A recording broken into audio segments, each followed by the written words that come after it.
A mother whispers to her child to stay away from the windows. A university student deletes a message from his phone. A shop owner watches prices rise again and wonders how long he can survive. A young soldier waits for orders he does not fully understand. And across the world, most of us scroll past the headlines. Iran, protests, sanctions, tensions. But history is not made of headlines. It is made of moments like this. Because this is not the first time Iran has stood at the edge of uncertainty. In 1978, families went to sleep under a monarchy that seemed permanent. Within a year, it was gone. And today, nearly half a century later, Iran once again faces economic pressure, internal unrest, a rising confrontation abroad. The question is no longer simply what is happening. The question is, are we witnessing another historical turning point? To understand today, we must go back. Before Islamic Revolution, Iran was ruled by Shah Mohammad Reza Pahlavi. He was supported strongly by the United States. Tehran modernized rapidly, oil wealth poured into the economy. The military grew powerful. On the surface, Iran looked stable, but beneath the skyscrapers and celebrations, pressure was building. Economic inequality widened. Political dissent was crushed. Religious leaders gained influence among the frustrated. When protests began in 1978, the government responded with force. But every crackdown created larger crowds. Funerals turned into demonstrations, demonstrations turned into revolution. In 1979, the monarchy collapsed. History teaches us something dangerous here. Systems often appear strongest just before they break. Iran's story is not simple. For centuries, it has stood at the crossroad of empires. In the 19th century, Persia was squeezed between Russia and British ambitions. In the 20th century, it became a strategic battleground during the Cold War. In 1953, a coup reshaped its political future. In 1980, Iraq invaded Iran, beginning a brutal 8-year war that killed hundreds of thousands. The Islamic Republic survived war. It survived sanctions, it survived isolation. But survival is not the same as stability.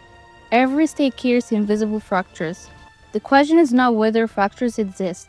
The question is when they widen. History shows that economic pressure is often the quiet force behind transformation.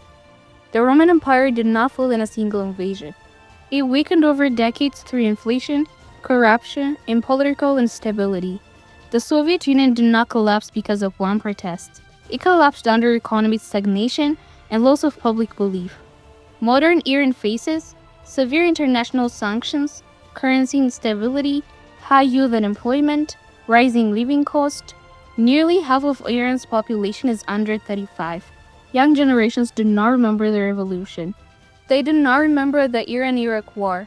They remember inflation. They remember internet restrictions. They remember limited opportunity. When a young population feels blocked from its future, history becomes unpredictable. While internal frustration grows, Iran also faces rising confrontations with Israel, the United States.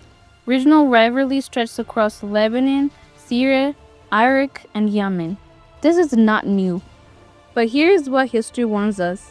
When internal stress meets external confrontation, risk multiplies.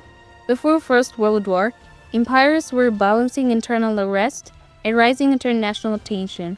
Before Second World War, economic instability and nationalism collided with geopolitical rivalry. When pressure comes from both inside and outside, leaders often face difficult choices: reform, repress, or escalate. History shows that escalation is sometimes chosen to project strength, but escalation can spiral. Iran's situation does not exist in isolation.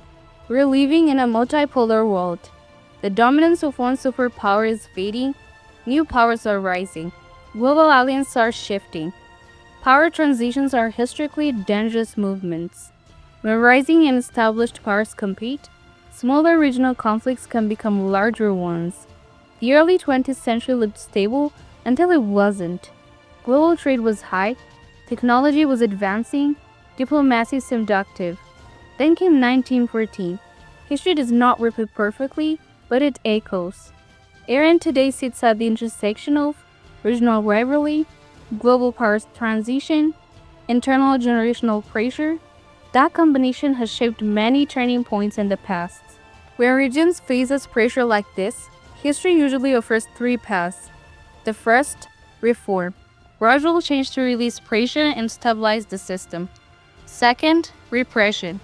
Fight and control, stronger crackdowns, and short-term stability through force. Third, collapse or transformation.